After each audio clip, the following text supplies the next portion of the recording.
Hola a todos, bienvenidos a este Twitter Space. Mi nombre es Mariano de Alba y soy asesor senior de Crisis Group. El día de hoy vamos a conversar sobre la violencia en Colombia y cómo está afectando a los migrantes venezolanos. Esta conversación, de alguna forma, es consecuencia de la publicación el día de ayer de nuestro más reciente informe que se titula Tiempos difíciles en el refugio, cómo proteger a los migrantes venezolanos en Colombia.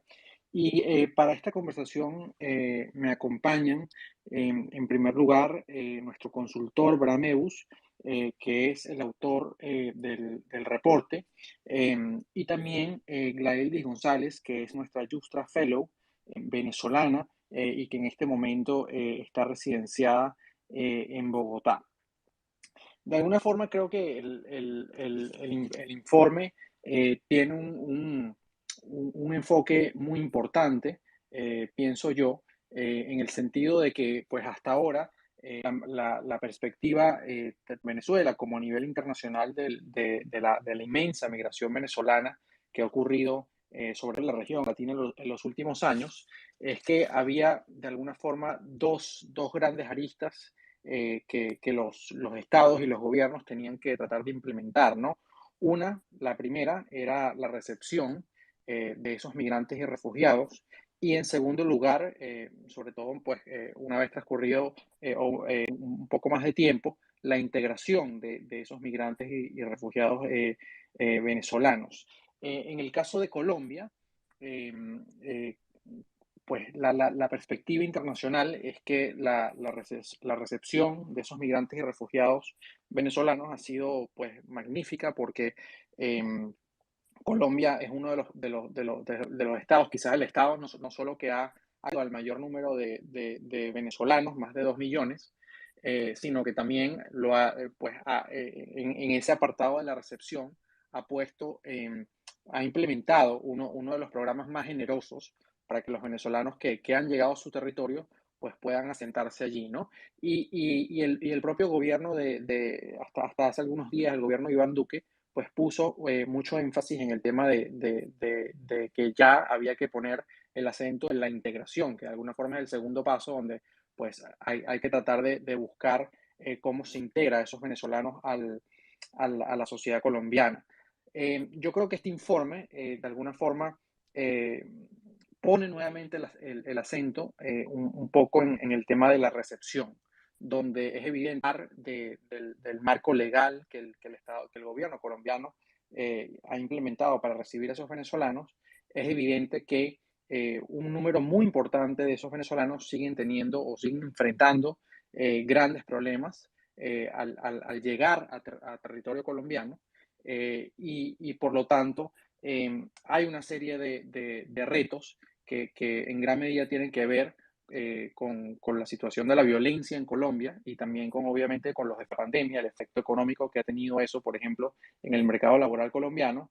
Los venezolanos siguen teniendo o siguen enfrentando grandes problemas al llegar a territorio colombiano, y por lo tanto hay una serie de retos que en gran medida tienen que ver con la situación de la violencia en Colombia y también obviamente con los de la pandemia, el efecto económico que ha tenido eso, por ejemplo, en el mercado laboral colombiano, que de alguna forma lleva a este informe, como nos va a explicar Bram en breve, a hacer una serie de recomendaciones al nuevo gobierno, al gobierno de Gustavo Petro, que tendrá también que afrontar este problema, sobre todo teniendo en cuenta pues que la migración venezolana no solamente es muy numerosa, sino que también no hay ninguna perspectiva de que vaya a regresar en grandes números nuevamente a Venezuela, en la medida en que la, la crisis venezolana pues continúa, y es posible que eventualmente pues también termine profundizándose, ¿no? Entonces, dicho esta breve introducción, quiero darle la palabra a Abraham para que de alguna forma nos haga un breve recuento de este informe que él lleva trabajando mucho tiempo, desde finales del año 2019, como dice el propio texto del informe, y que lo llevó a conversar con una infinidad no solamente de autoridades, sino sobre todo migrantes y refugiados venezolanos que llegaron a Colombia. Adelante, Abraham. Gracias, Mariano, por la introducción y un saludo para todos los oyentes aquí en Twitter Space. Mi nombre es Bram Ebus, soy consultor de Crisis Group y ya durante varios años he estado trabajando el tema de la migración venezolana aquí en Colombia. Eso es un proyecto en que hemos invertido más poco que lo normal porque crea entender realmente unos de los aspectos estructurales dentro de esta coyuntura de la migración venezolana, ¿no? Sabemos que en este momento hay 2.5 millones de migrantes y refugiados venezolanos en Colombia, que quiere decir que Colombia es el mayor receptor de las personas que hacen parte de esta crisis migratoria, ¿no? Sabemos que son múltiples las razones que hacen salir las personas de Venezuela, pero también son múltiples las razones por las cuales se trancan en Colombia y no pueden seguir más lejos. Entonces, Colombia ha tenido que enfrentar no solamente esta crisis, pero esta crisis durante una pandemia en que el país fue bastante golpeado. En este estudio creíamos nosotros en cuáles son los verdaderos retos de la población migrante aquí en el país, porque también reconocemos que los últimos gobiernos han hecho un esfuerzo monumental para poder garantizar, por ejemplo, ahora el Estatuto de Protección, una estadía de 10 años con acceso a trabajo, salud, educación, pero sentimos que todavía hay muchos problemas internos aquí en Colombia que también afectan a los migrantes y refugiados.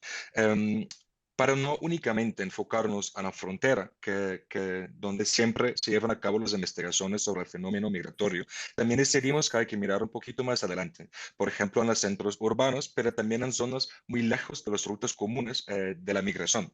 Por ejemplo, fuimos a las zonas de la minería El Galdoro, en el nordeste antioqueño, Bajo Cauca, hicimos entrevistas en el Chocó, pero también entendemos que hay migrantes y refugiados que terminan, por ejemplo, en la Amazonía. Sentimos también que a pesar de que hay muchos ONGs y agencias con sede en Bogotá, la mayoría únicamente trabaja la frontera y a veces nos olvidamos que la mayoría o el parte más grande de la comunidad venezolana en Colombia se encuentra en la ciudad capital, en Bogotá, donde hay alrededor de 1.500.000 de venezolanos en este momento, ¿no? Entonces, ¿qué fue lo que encontramos? Cuando hicimos trabajo de campo en las zonas más afectadas por conflicto interno en Colombia, nos dimos cuenta que los migrantes a menudo no conocen las reglas no escritas del conflicto. Por ejemplo, no saben cuándo y dónde hay toques de queda, si hay sectores con minas antipersonas o si hay regiones donde ocurre mucho reclutamiento forzado, ¿no? También hay que tomar en cuenta que después de la firma del Acuerdo de Paz del año 2016, 2021 fue el año más violento. Entonces hay que hablar de víctimas venezolanos del conflicto interno en Bogotá, en Colombia, porque la ley de víctimas del año 2011 reconoce que personas extranjeras, independiente de su estatus migratorio, pueden ser víctimas aquí en Colombia, pero lamentablemente hay funcionarios del Estado toman declaraciones que no escuchan a los migrantes y refugiados que son victimizados aquí en Colombia. No hay registro, no hay cifras y muchas veces no hay una ruta de atención para los migrantes y refugiados que pueden, que necesitan acceder a caminos de reparación, justicia y verdad. Entonces, esto es un tema que nosotros queremos promover para que se hace muy claro. Tenemos que hablar de estas víctimas venezolanas aquí en Colombia, pero también en las zonas urbanas. Por ejemplo, en Bogotá hay una instrumentalización por bandas. Vemos que, para seguir hablando del caso de la ciudad capital, que llegan muchos migrantes caminando al norte de la ciudad sin saber dónde pueden quedarse. Ellos de voz a voz saben que hay sectores pagadiarios, que son casas con piezas donde uno paga por noche, pero llegando a esos pagadiarios se dan cuenta que son los barrios más rudos de la ciudad, por ejemplo, Kennedy, Mártires, Bosa, Ciudad Bolívar. Cuando tienen el dinero para pagar una noche, no tienen cómo financiar su estadía después de la después del día número 2. Ahí los dueños de los pagadiarios ofrecen oportunidades a las economías ilícitas de Bogotá, que puede ser el microtráfico, el sicariato, la explotación sexual y el cobro de extorsiones. Entonces, muchos migrantes, por la falta de una acogida del Estado, se sienten obligados a participar en esas economías ilícitas para poder sobrevivir. Las bandas se aprovechan y a veces usan a esos migrantes y refugiados como soldados callejeros que están peleando las guerras en los barrios para bandas colombianos, ¿no? Pero como que el venezolano sigue ahí como la cara visible del crimen organizado, aumenta la xenofobia hacia el migrante, culpándolos de redes criminales, de actividades ilícitas. Mientras tanto, las bandas bogotanas quedan en la sombra de estas actividades, pero son responsables de usar y abusar a estos migrantes. Es muy importante también el tema de la violencia sexual, por ejemplo, en zonas fronterizas o en zonas de conflicto, donde mujeres en situaciones de extrema vulnerabilidad, porque a veces migran solas, están responsables para uno o más hijos. Hay grupos que aprovechan para engañarlas y obligar a ellas a trasladarse a zonas rurales donde son puestas al servicio de miembros de grupos armados. También hay un subregistro gigante de esas víctimas de explotación sexual porque hay una desconfianza bastante alta para poder denunciar o un desconocimiento de las rutas de acción institucional. Entonces, para avanzar rápidamente, podemos profundizar cada esto de estos temas en la sesión de preguntas, pero primero quería avanzar a la sección de las recomendaciones. Cuando hablamos del tema de protección de migrantes y refugiados, queremos destacar que es importante aumentar la cantidad de casas refugio, sobre todo en la frontera, porque ahí hay una cooptación inmediata por redes criminales y vemos, por ejemplo, en la parada, al sector al frente del puente Simón Bolívar, que muchos migrantes ya están cooptados antes de que llegan a la ciudad de Cúcuta. Hay prostíbulos clandestinos donde las mujeres en condición de esclavas son sexualmente explotados cuando intentan escapar, a veces con complicidad de funcionarios públicos, los retornan a sus explotadores. Es muy importante aumentar la información para los migrantes y refugiados para que ellos entiendan cuáles riesgos hay, cuáles rutas no tomar, cuáles son las reglas tácitas de estas zonas tan complicadas en Colombia que deben tomar en cuenta cuando van migrando. Colombia no puede hacer todo solo. Cuando, por ejemplo, hablamos de que venezolanas también son víctimas del conflicto interno, reconocer a esto y también trabajar con esas víctimas extranjeros, eso cuesta dinero y la comunidad internacional tiene un papel bastante importante para poder apoyar en Colombia en todo. También es importante hablar de la integración, porque a pesar del acceso al estatuto de protección y poder conseguir un trabajo formal, muchas veces no lo hay. Hay que capacitar a empresarios para cómo contratar a personas venezolanas. Hay que explicar a funcionarios de bancos que venezolanos con el estatuto también pueden abrir cuentas bancarias, porque a veces les niegan este derecho. También hay que aumentar, hay que hablar más del tema de la validación de diplomas. Y ahí también hablamos del tema diplomático, porque esperamos que se puedan avanzar de manera bastante ágil al retomar de lazos diplomáticos entre Caracas y Bogotá para poder anunciar, cuando llegue el momento, reabrir embajadas y consulados, que es muy importante porque en esos consulados migrantes pueden más fácilmente validar sus diplomas y credenciales académicas, renovar pasaportes, que son cosas supremamente importantes aquí en Colombia.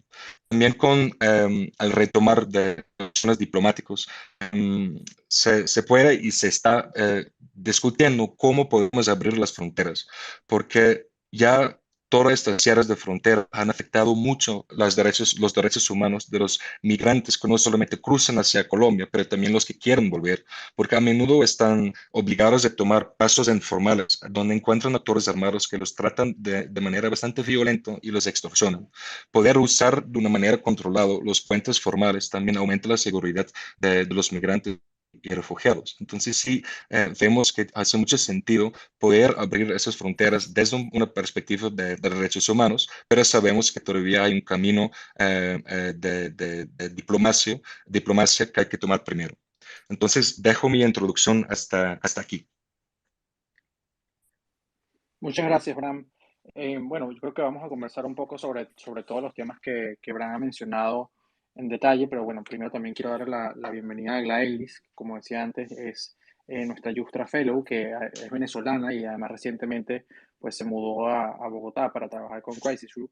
Y quería preguntar primero a Glaelis, de alguna forma, Glaelis, cuando saliste de Venezuela, em, en líneas generales, cuál era la situación que tú percibías en tu entorno? ¿Todavía había muchos venezolanos o mucha gente pues, que tú conocías que se estaba yendo del país?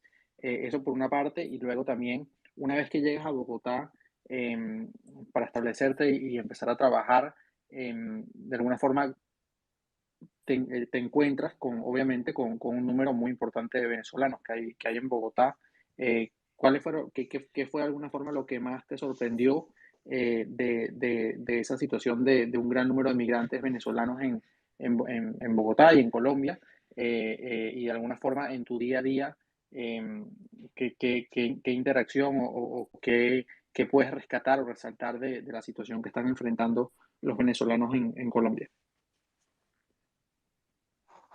Hola, buenas noches a todos. Primero que nada quería agradecer a Mariano por la introducción y a todos los que nos acompañan en este espacio. Para responder un poco lo que me pregunta Mariano, cuando yo me fui a Venezuela, la situación económica estaba mostrando unos signos de recuperación hay, y se pronosticaban buenas proyecciones de crecimiento. Otra cosa es que este año Venezuela superó la hiperinflación, en la cual se encontraba inmersa desde finales del 2017. También hay un aumento de la actividad económica, se nota mejorías en cuanto a abastecimiento, tanto de productos como de combustible, que fue un momento muy crítico, y en general una mejoría por la cierta recuperación del sector petrolero por el alza de los precios del crudo tras la invasión rusa a Ucrania. Sin embargo, Venezuela, y no hay que obviar esto, sigue estando en un proceso inflacionario y también se ha visto reducida la capacidad de los venezolanos de compra, incluso en divisas, que allá que prácticamente todo se paga con dólares o con euros o tarjetas internacionales. Pero claro, cuando haces una comparación con la situación que tenemos actualmente, o que teníamos hasta que yo estuve allá, estuve hasta abril, con lo que se vivió en el 2017 hasta el 2019, es un avance significativo, parece prácticamente otro país, pero la situación humanitaria sigue siendo crítica. El poder adquisitivo de los venezolanos es muy bajo, es de los más bajos de la región. Los pensionados y los jubilados son los que más se ven perjudicados por esto, porque no tienen otra entrada de dinero. Y muchas personas cuentan para subsistir con el apoyo de familiares o incluso amigos que están en el extranjero, que han migrado, pero no todas las personas tienen esta misma suerte. Y los que no, están prácticamente condenados a vivir en la pobreza. Otra cosa que aún persiste y hasta el día de hoy que no ha mejorado para nada es el tema de los servicios públicos. Las fallas son constantes, principalmente el tema del agua, el suministro de agua y el suministro de energía eléctrica. No se circunscribe únicamente a la capital, a Caracas, afecta a las personas de todo el país, en mayor medida a las personas que están en el interior del país, lo que nosotros llamamos el interior del país. En cuanto a la movida migratoria, hasta que yo estuve, de verdad que era muy raro escuchar a alguien decir como que estaba planificando irse del país o que lo iba a hacer pronto. No, no tengo conocidos, o al menos en mi círculo, de personas que estaban como en esos planes. Más bien, muchas personas que yo conocí en mi entorno, en universidad, que estudiaron conmigo, se estaban regresando y se regresaron este año al país, de distintos países, de Chile, Uruguay, de Perú, incluso de Colombia. Entonces, más bien esa era la sensación que se estaba viviendo de gente que vio cierta mejoría en el país y estaba buscando otra vez hacer su vida en Venezuela. Lo segundo que me preguntaste, de mi vida en Bogotá, ¿qué fue lo que más me impactó en el tema de la cantidad de venezolanos acá? Sí, ciertamente en cualquier entorno, en cualquier sitio, uno escucha el acento venezolano y te consigues con venezolanos en, también en distintos comercios, haciendo cualquier tipo de actividad económica.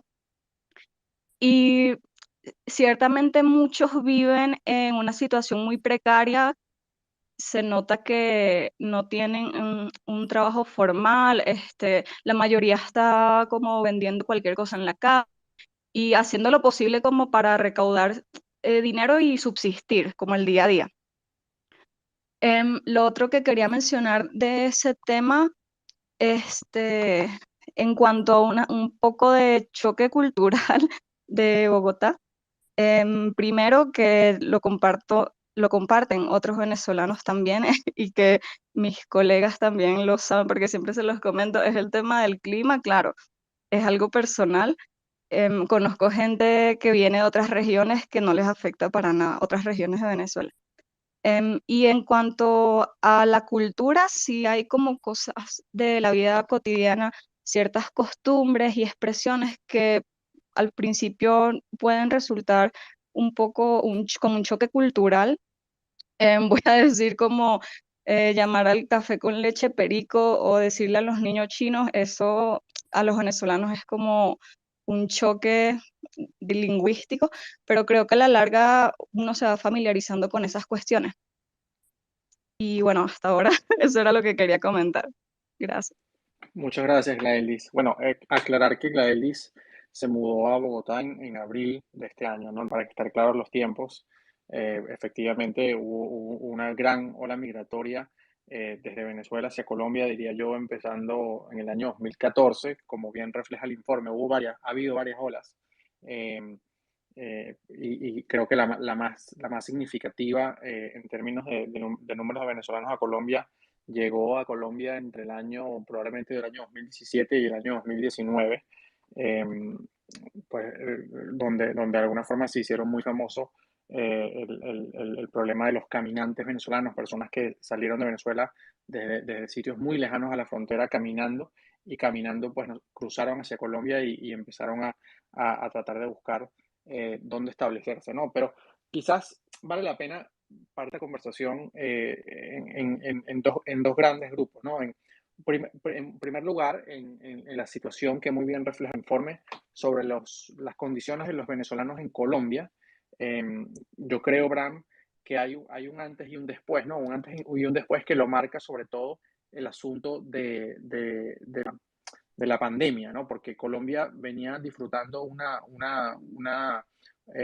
economía pues funcional, había oportunidad económica pues los migrantes venezolanos, a pesar de la informalidad que existe en la economía y en el mercado laboral colombiano, pues tenían acceso a ciertos ingresos. Pero luego llega la realidad de la pandemia, pues con muchos comercios cerrados y eso creo que empieza a generar no solamente pues grandes necesidades entre los migrantes y refugiados venezolanos en Colombia, sino también esto que ya hemos comentado un poco, que es que cierto número de venezolanos ha empezado a regresarse, como decía Glaelvis, por lo que pudiésemos llamar, entre comillas, la estabilización de la economía venezolana, que no es otra cosa que, de alguna forma, producto de las sanciones internacionales, el levantamiento de los controles que el gobierno primero de Hugo Chávez y Nicolás Maduro había impuesto sobre la economía venezolana y también, como bien decía Glaelvis, la adopción del dólar, ¿no? Entonces,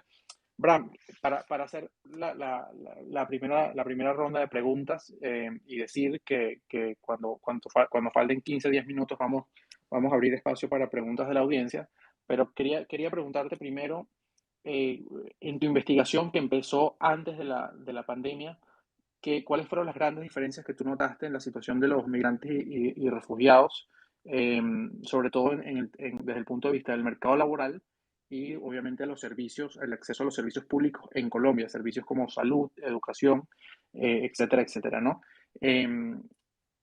Y luego, pues podemos pasar al tema de los venezolanos y los grupos armados colombianos y la violencia, etcétera, etcétera. Adelante, Bram. Gracias, Mariano. Bueno, pues primero hablar un poco de la pandemia, que fue un golpe gigante para la comunidad de migrantes venezolanos aquí en Colombia, porque sabemos que Colombia ya cuenta con muchísimos problemas de desempleo, informalidad. De hecho, un 50% de la fuerza laboral colombiano ya se encuentra en sectores informales. Para migrantes y refugiados venezolanos, eso es un 90% aquí en Colombia. Eso es decir, que de este 90% hay una cantidad bastante alta de migrantes que están trabajando en economías de calle, vendiendo productos, pidiendo monedas, ofreciendo servicios, limpiando las ventanas de carros, pero todas estas actividades que los migrantes más vulnerables, y ojo, digo más vulnerables, pero eso es un grupo muy grande, ejercían antes de la pandemia, de repente por la prohibición de estar afuera, no lo podían ejercer. Y claro, Colombia tenía, anunciaron unos decretos que no pueden sacar tenientes de apartamentos y casas durante los primeros meses de la pandemia. Justamente por eso vimos que igual en esos pagadiarios que mencionamos antes, sacaron masivamente a los venezolanos que ya no podían trabajar en la calle, y un día no trabajar en la calle significa que tú esta noche no puedes pagar tu pieza al pagadiario. Todas esas personas terminaron en la calle donde no podían estar, entonces empezaron a caminar de vuelta a Venezuela. Entonces vimos un éxodo durante de los primeros meses de la pandemia, pero llegando a la frontera, ellos fueron puestos en centros de cuarentena al lado venezolano de la frontera. Ahí en esos centros de cuarentena, esas personas tenían que sufrir y aguantar de una cantidad de abusos, condiciones sanitarias que no cumplieron con ningún estándar de higiene, sobre todo durante la pandemia, y también vimos que fuerzas de seguridad o los supuestos colectivos estaban buscando por disidencia política a estos albergues. Eso nos muestra que necesitamos un esfuerzo mayor ahora entre Caracas y Bogotá y agencias internacionales para también garantizar la seguridad para las personas que ahora, por otras razones que la pandemia, quieren volver a Venezuela. Cuando hablamos aquí del acceso a la salud durante la pandemia, puedo decir que legalmente todo fue arreglado, pero a nivel hospital o en la práctica, la atención a veces era pésimo, porque migrantes que llegaron a hospitales para buscar atención porque tenían COVID fueron negados solamente porque fueron venezolanos. También hay la obligación para hospitales que ellos atiendan a cualquier emergencia médica, y los costos, los gastos que hacen después son reembolsados por el gobierno colombiano, por el Estado, pero como que hay un retraso tan grande o que el Estado se demora tanto a reembolsar a esos hospitales, ellos empezaron a negar el acceso a la salud para los migrantes y venezolanos aquí en la pandemia. También hemos escuchado de casos, por ejemplo, de donde la seguridad privada de hospitales retiene a personas para que, o sea, les secuestran prácticamente para que no puedan salir de hospitales antes de que paguen la factura. Hemos escuchado de mujeres que tenían que prostituirse en las calles para poder pagar las cuentas de los hospitales de sus hijos. Entonces, durante la pandemia realmente observamos cualquier abuso aquí en Colombia. Para terminar con esto.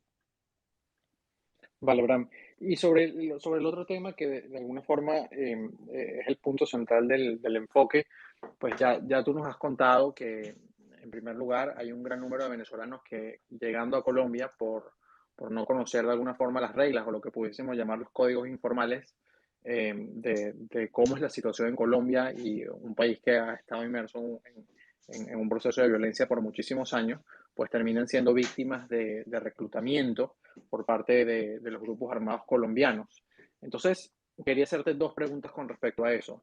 Una de las recomendaciones centrales del informe es el gobierno colombiano, el nuevo gobierno colombiano de Gustavo Petro tiene que hacer un mayor esfuerzo en tratar de poner a disposición personas que llegan o que ya están en Colombia mayor información para evitar que sean reclutadas por los grupos armados. Pero aparte de eso, ¿qué consideras tú? ¿Qué más pudiese hacer el gobierno de Gustavo Petro para enfrentar esta situación? Sobre todo teniendo en cuenta que la intención del gobierno de Petro es de alguna forma abrir un proceso de negociación con los distintos grupos armados que siguen haciendo vida en Colombia.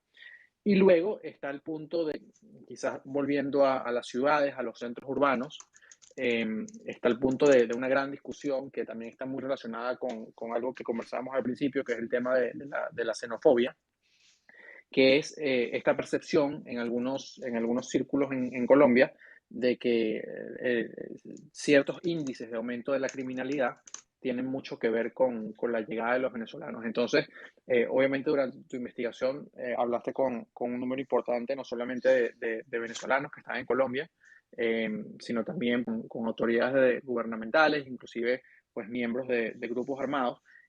Cuéntanos un poco de alguna forma, qué tanto asidero, qué tan real es ese, de alguna forma, esa aseveración de que los venezolanos están teniendo un papel muy relevante en los índices de criminalidad colombiana.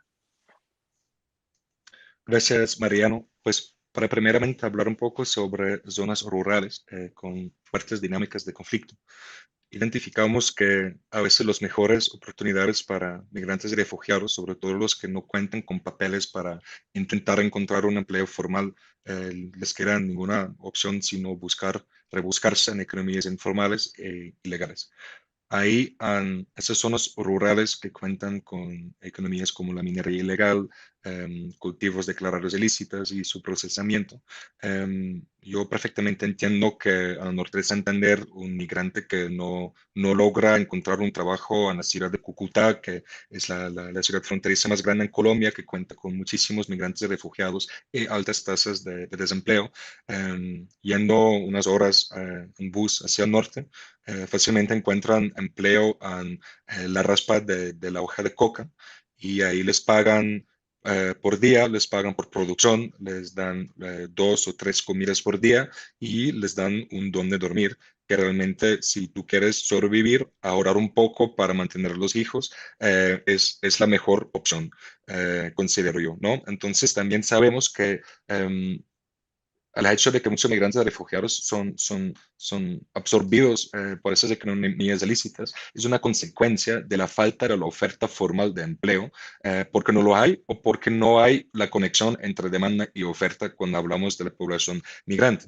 Um, lo que puede hacer el gobierno es informar mejor a los empleadores cómo contratar, cómo hacer los papeles para trabajar con migrantes y refugiados, informar a venezolanos que entran a Colombia sobre riesgos, oportunidades, cómo organizarse para poder ofrecerse en un mercado formal de empleo y rutas de atención. Eso es hablar de economías informales y economías ilegales. También hay el reclutamiento por grupos al margen de la ley. Por ejemplo, nosotros logramos hablar un joven venezolano que fue reclutado por un grupo al Bajo Cauca que se llama Los Caparos, que reclutaron de manera forzosa al muchacho, le llevaron al monte y en su primer día le raparon, le afeitaron, le dieron una arma y le llevaron para participar en su guerra y el control de las economías ilícitas. Después de 7 meses, cuando el chico logró escapar y después de unos cuentos de correr toda la noche por montañas, bosques y potreros, se encontró con una comisión del ejército, se entregó, pero posteriormente le culparon al muchacho de portar armas y le metieron preso y todavía hasta la fecha está en una estación de policía. Entonces, este migrante que ya salió de Venezuela por la crisis, por la falta de oportunidades, llegó a Colombia donde no solamente fue reclutado a la fuerza, pero después también todavía sigue sufriendo de una detención arbitraria. Entonces, ahí nos damos cuenta que fuera de los riesgos por los actores del conflicto interno, también los oficiales o las mismas instituciones estatales usan y abusan a esos migrantes para tener una cifra más, un resultado positivo, un arrestado. O también desconocen sus derechos, los derechos de los migrantes y refugiados, cómo atender, recibir y cuáles son los derechos, cuál es la ruta de atención y el protocolo por seguir. Entonces, yo creo que falta mucho información para la población migrante y capacitación de funcionarios estatales. Para avanzar al tema de grupos criminales en centros urbanos, a pesar de que estoy un poco harto de hablar de un grupo venezolano, una banda venezolana que se llama El Tragua, sé que me toca hablar de ellos. El Tren de Aragua es lo que llama Venezuela una megabanda, una estructura de crimen organizado que, según fuentes policiales y políticos, ya tienen sus garras metidas por todo el continente, están luchando por control de barrios enteros en ciudades como Bogotá, y bueno, recibe mucho atención. Nosotros hemos intentado entender mejor cuál es este fenómeno del Tren de Aragua aquí en Colombia y realmente hemos logrado confirmar muy poco. Sabemos que ellos, por ejemplo, operan en el norte de Santander, en la línea fronteriza, pero operan con el aval, con el visto bueno del Clan del Golfo. ahí empecemos a entender que es muy difícil para estructuras criminales venezolanas operar en Colombia mientras que no tienen permiso o de respaldo de organizaciones o estructuras colombianas. Entonces, en el caso de Tren de Aragua, ellos pueden ejercer ciertas actividades, por ejemplo, el cobro de extracciones de los carretilleros que van por el puente Simón Bolívar, pero únicamente pueden estar ahí porque les permite un grupo más grande estar ahí. Cuando hablamos de Bogotá, fue aún más difícil confirmar que sí o no está presente el Tren de Aragua a pesar de las múltiples publicaciones sobre su presencia, porque nosotros fuimos a los barrios, hablamos con jefes de banda, hablamos con migrantes que trabajan en esos sectores tan violentos. Ahí es posible que hay unos venezolanos que pertenecen a células móviles del Tren de Aragua, que hacen ciertas actividades para el Tren de Aragua, pero también es posible que hay unos chicos que se pusieran a vender drogas y pretenden ser el Tren de Aragua porque el nombre da miedo. Lo que es cierto, a pesar de que sí o no hay la presencia del Tren de Aragua, es que todos los venezolanos que están operando en Bogotá al final pertenecen a estructuras colombianas, porque son los colombianos que tienen control sobre la producción de la hoja de coca, la fabricación de cocaína y la venta del en el mercado internacional.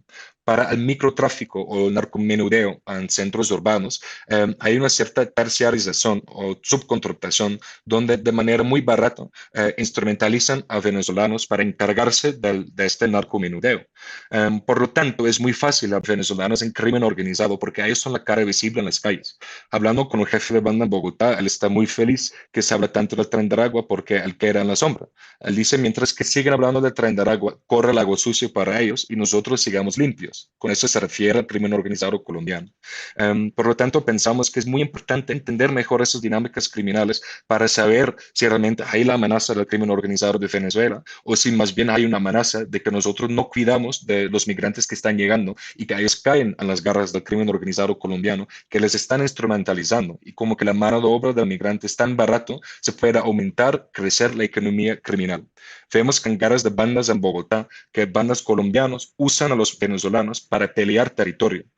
Mm, Aquí mirando en Colombia la tasa de homicidio, están asesinando 2 veces más venezolanos que a los colombianos. Entonces, por cada colombiano que asesinan, asesinan por tasa a 2 venezolanos. Entonces, sabemos que ahí se están expuestos a riesgos extremos. Entonces, hablar y estigmatizar y criminalizar a la comunidad migrante no ayuda a resolver este tema porque realmente hay que proteger a esas personas para que no son instrumentalizados aquí.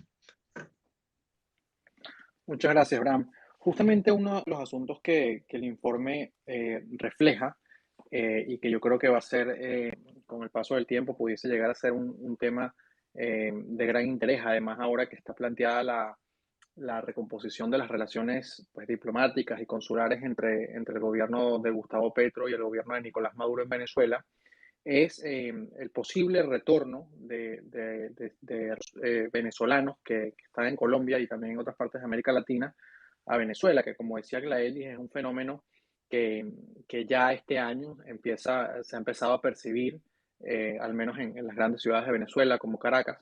Pero el informe justamente pone en el tapete un asunto importante y que el gobierno de Gustavo Petro que va a tener que considerar, ¿no? Y lo decía Abraham también, que es que muchos de esos venezolanos que han decidido regresar a su país y que decidieron regresar a su país luego de la pandemia, pues se enfrentaron a tener que ser internados en centros de cuarentena en territorio venezolano, donde las condiciones eran pues francamente deficientes, por decir lo mismo, y donde incluso se verificó en algunas ocasiones incidentes de persecución política, donde el gobierno venezolano, pues utilizando los colectivos, de alguna forma grupos parapoliciales cercanos que apoyan al gobierno de Maduro, pues estaban también buscando si dentro de esas personas que estaban regresando a territorio venezolano estaban, por ejemplo, los militares venezolanos que desertaron en febrero del año 2019 y se fueron a vivir a Colombia. Justamente Glaeldis, en el litoral del venezolano, en La Guaira, tuvo la experiencia de estar en uno de esos centros de cuarentena y quería preguntarle a Glaeldis, de alguna forma, cuáles fueron las condiciones de esos centros en los días que tú estuviste ahí? ¿Cuáles eran las condiciones de quién estaba a cargo, cómo trataban a la gente y cuál fue en pocas palabras tu experiencia en esos centros? Sí, Mariano, bueno, ciertamente yo estuve en España y estaba de alguna forma atrapada por no poder devolverme a Venezuela por el cierre del espacio aéreo y tuve que registrarme en un censo primero con el consulado para acceder a estos vuelos de repatriación que estaba organizando el gobierno. El principal requisito era ya haber tenido un pasaje de retorno, pero nos hicieron pagar otro boleto para poder igual volver al país. Cuando llegamos al aeropuerto, podíamos escoger entre dos opciones. Estaba la opción de un hotel o una posada, pero los precios eran muy altos. De hecho, no bajaban de los $60 la noche. O podíamos optar por quedarnos en este hotel sanitario que mencionabas, que queda justamente en Macuto. Y nos habían comentado que estaba recién remodelado y íbamos a ser las primeras personas en estar allí, en esos espacios. Bueno, yo me fui por esta opción. Llegamos y las habitaciones eran estilo dormitorio militar, eran unas habitaciones muy grandes con aproximadamente 10 o incluso más camas. Si llegabas con familia, sí te buscaban un espacio más pequeño como para estar con tu familia y no tenías que compartir el espacio con desconocidos. Y también separaban a las mujeres de los hombres.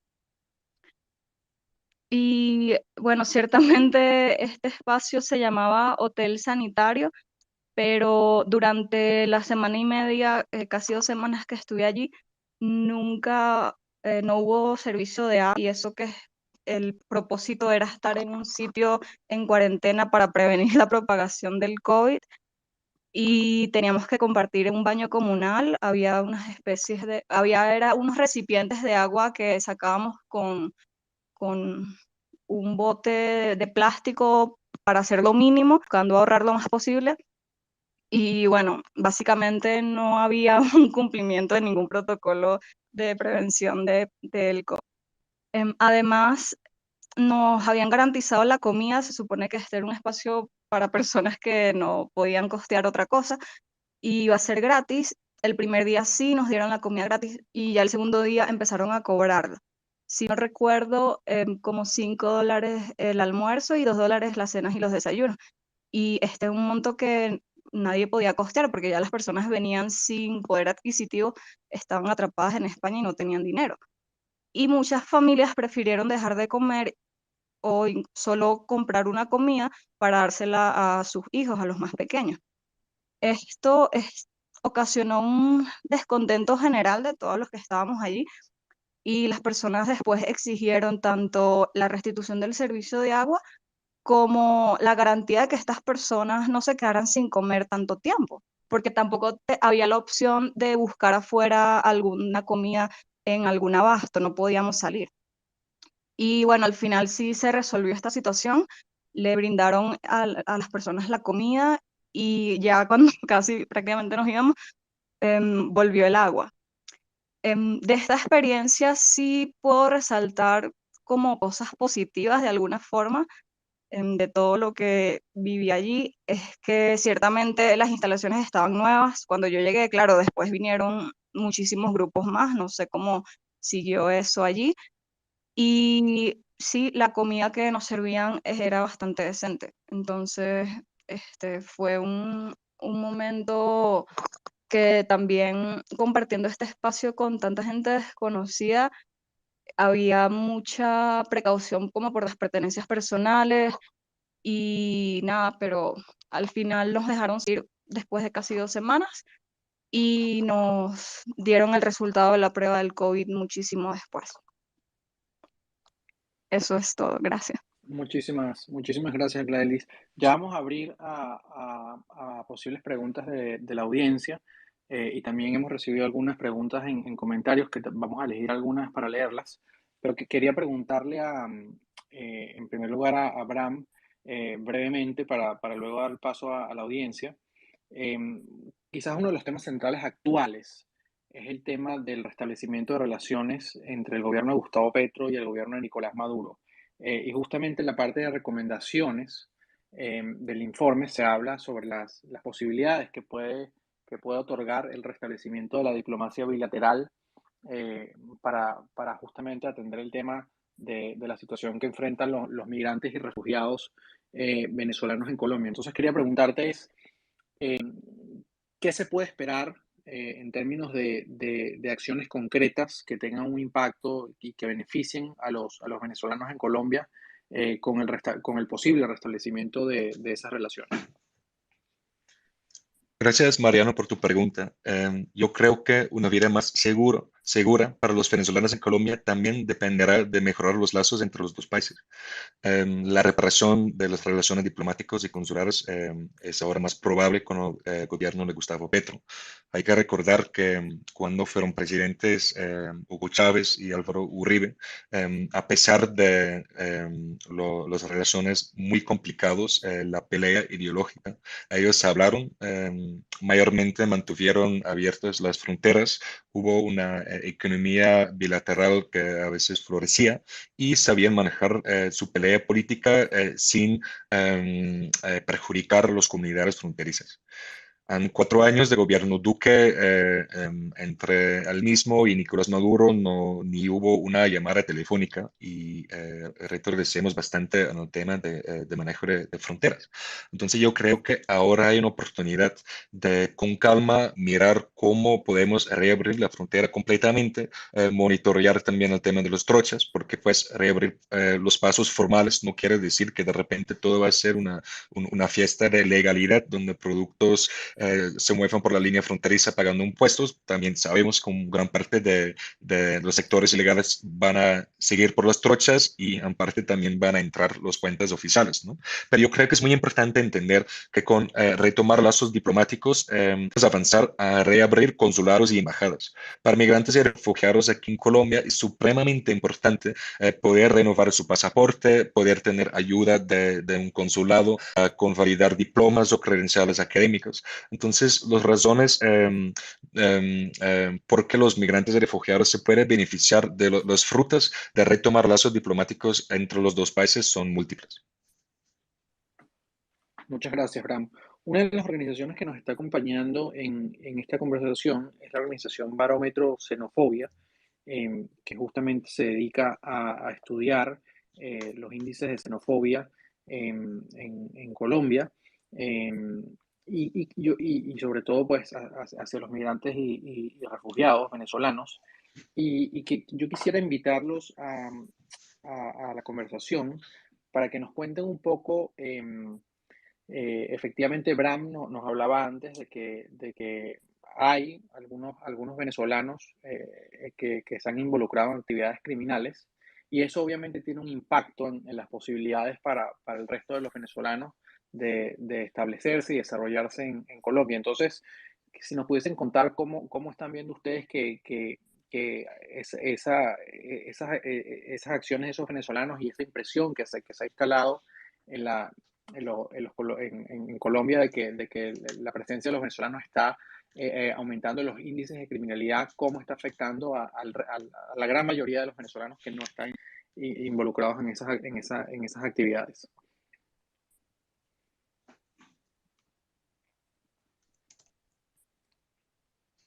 Los he invitado a hablar, no sé si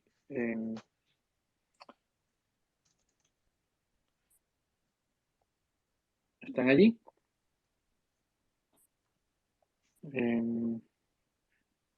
Bueno, viendo que no, voy a tratar de elegir. También veo que está Jesús Blanquicet, que está haciendo algunos comentarios. No sé si Jesús quisiera hacer algún comentario. Mariano, ¿me escuchas? Adelante.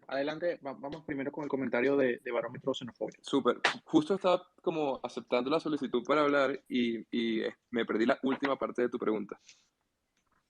Sí, básicamente la pregunta es, ¿cómo están percibiendo ustedes que estas acciones de algunos venezolanos involucrados en hechos criminales en Colombia y sobre todo también la percepción de que el aumento de la criminalidad en Colombia pues es consecuencia de los venezolanos.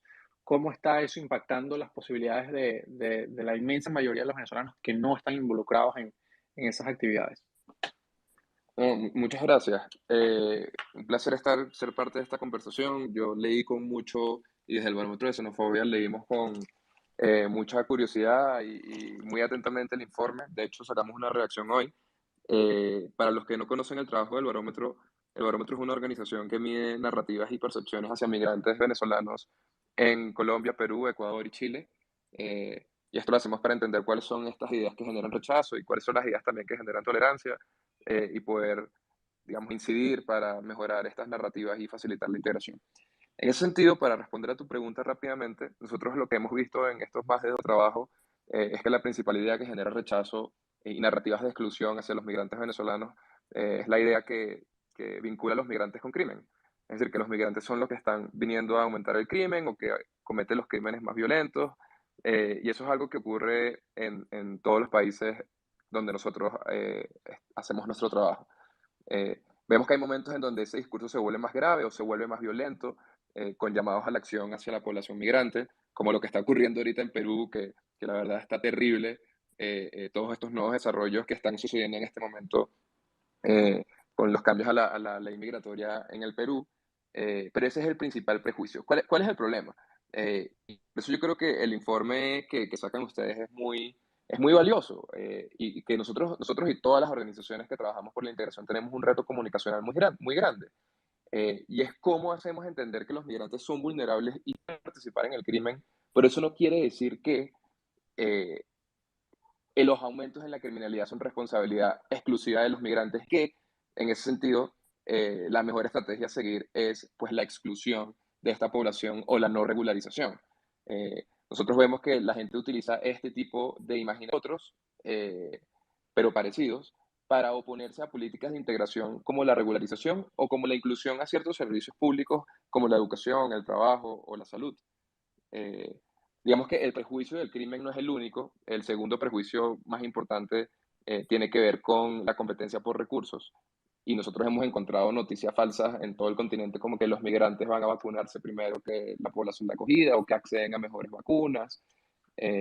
Pues además de los mitos del trabajo que en el informe se mencionan, o la hipersexualización de las mujeres migrantes que van a robar los maridos a los lugares donde llegan. Digamos que todas estas son ideas de exclusión que pueden ir ganando fuerza si no son combatidas con evidencia o si no son combatidas de una manera que sea persuasiva para el público, donde el público general pueda entender pues, cuáles son las realidades de la migración y de los migrantes aquí en Colombia. En ese sentido, yo creo que la información y este informe es muy valioso para nutrir la conversación sobre la experiencia migratoria, sobre la vulnerabilidad de esta población y sobre la instrumentalización que a veces ocurre por la opinión pública y ciertos líderes para utilizar a los migrantes como chivos expiatorios de los problemas de los países a donde están llegando. Muchísimas gracias por esa intervención. Había invitado a Jesús Blanquicet, no sé si quiere hacer algún comentario. Lo voy a volver a invitar. Creo que hay un poco de retraso una vez que invito a alguien a que mientras lo invito y se decide unirse. Estoy revisando también las preguntas que se han enviado de forma escrita.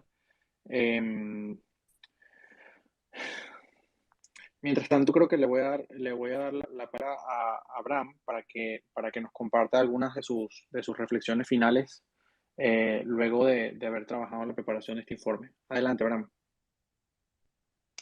Gracias, Mariano. Yo vi que hubo una pregunta sobre el trato de venezolanos en el sistema judicial. Bueno, tal vez la respuesta no es tan concreta, pero algo que quería mencionar es que hemos observado una política de protección colectiva durante el gobierno Iván Duque, que tenía en alguna medida que ver también con la ausencia de lazos diplomáticos entre los dos países, porque muchas veces cuando se detuvo o arrestó a un migrante venezolano que no tenía papeles, no sabían cómo procesarlo, no podían verificar su identidad porque no hubo consulado. Eso, por un lado, causó que a veces delincuentes colombianos intentaban usar un acento venezolano, no llevaron papeles porque sabían que les iban a soltar. Pero también eso causó que empezaron a generar unas falsas percepciones sobre que los venezolanos iban a desestabilizar el país durante el paro nacional y unas otras teorías del gobierno que no tenía base en hechos, ¿no? Pero con este argumento empezaron a sacar grandes cantidades de venezolanos hacia la frontera. Uno de los peores ejemplos es un avión con venezolanos que sacaron para la frontera sur con el río Orinoco, donde realmente dejaron botados, yo creo que fueron más que 60 o 70 migrantes en una zona muy lejos de sus ciudades natales en Venezuela, a la mitad de la selva, además en zonas gobernadas por grupos armados, ¿no? Entonces sabemos que al no saber muy bien cómo tratar de procesar migrantes y refugiados que se hicieron cómplice o a veces ni siquiera esto, a actos delincuenciales, empezaron con las deportaciones. También hemos hablado con migrantes en situación de calle que dicen que hay abusos por la policía.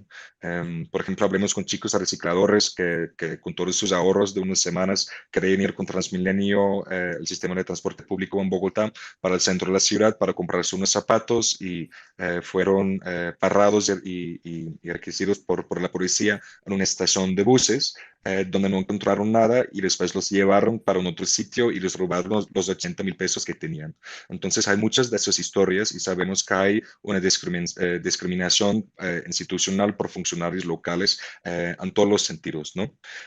También para cerrar, quería comentar que es muy importante seguir hablando sobre esta crisis, porque todavía después de la crisis de refugiados de Siria, eso es la segunda mayor crisis migratoria del mundo, pero los fondos que se destinan para esta crisis no son suficientes. Entonces necesitamos que países aliados, patrocinadores gobiernos patrocinadores de la ayuda humanitaria aquí en Colombia, no olviden de esta crisis o hasta aumentan sus aportes, porque sentimos que por la guerra en Ucrania hay un cambio de enfoque. También hay el tema del conflicto interno en Colombia y la aumentada de violencia, que también hace que a veces las acciones humanitarias y los fondos se destinen a esto, olvidando de la crisis migratoria. Yo creo que en los planes del gobierno, del nuevo gobierno, tenemos que integrar el tema migratorio en cualquier estrategia y no siempre tratar como algo aparte. Pero cuando hablamos de salud, educación, seguridad, hay que siempre entender y implementar un componente de migración. También a veces en la opinión pública los colombianos piensan que hay muchas ventajas para migrantes y no para la población colombiana que también se encuentra en una posición vulnerable. Ahí hay que hacer entender y hay que desarrollar proyectos que benefician los dos. Por ejemplo, en Maicao, en el departamento de La Guajira, se construyó un hospital con fondos de la cooperación internacional porque es una zona receptor de migrantes venezolanos. Entonces el hospital fue construido pensando en ellos, pero al final son los colombianos que pueden beneficiar de este hospital. Y eso genera mucho más base social para poder hacer los gastos humanitarios que también benefician a la población migrante. Y con este comentario cierro. Muchísimas gracias, Bram. Glaelis, tus comentarios finales. Gracias, Mariano. Yo solo quería cerrar diciendo que ciertamente este primer paso de regularización de los migrantes en Colombia es solo el inicio hacia lo que después debería ser una integración económica y una integración social, pero que alcanzarla es un proceso muy difícil. Y aparte, esta regularización evidentemente es necesaria, pero no es suficiente y tampoco es una garantía para que los venezolanos logren integrarse a nivel económico y social. Hay otras problemáticas que los hemos mencionado acá múltiples veces, como los prejuicios, la explotación laboral que enfrentan los venezolanos y la xenofobia que un permiso por sí solo no va a resolver y que generan exclusión social. Y son temas que deben atenderse el nuevo gobierno, por parte del nuevo gobierno acá en Colombia, y esperemos que en negociaciones con el gobierno de Venezuela se logre mejorar la situación de los venezolanos en este país. Muchas gracias. Muchísimas gracias, Glaelis. Bueno, para no quitarle más tiempo a la audiencia, ya nos hemos pasado 7 minutos. Agradecer a Abraham, consultor para América Latina de Crisis Group, y también a Glaelis González, nuestra Justra Fellow. Invitarlos nuevamente a leer el informe titulado Tiempos difíciles en el refugio, cómo proteger a los migrantes venezolanos en Colombia. Obviamente, como conversamos hoy, todavía hay una infinidad de retos que hay que abordar y que de alguna forma van a depender también de cómo se desarrolle la situación en Colombia y también en Venezuela en los próximos años. Muchísimas gracias a todos por su participación y bueno, quedamos pendientes de cualquier pregunta o comentario adicional y trataremos de responder por aquí por Twitter. Así que bueno, buenas noches, buenas tardes, dependiendo de dónde estén, y muchísimas gracias.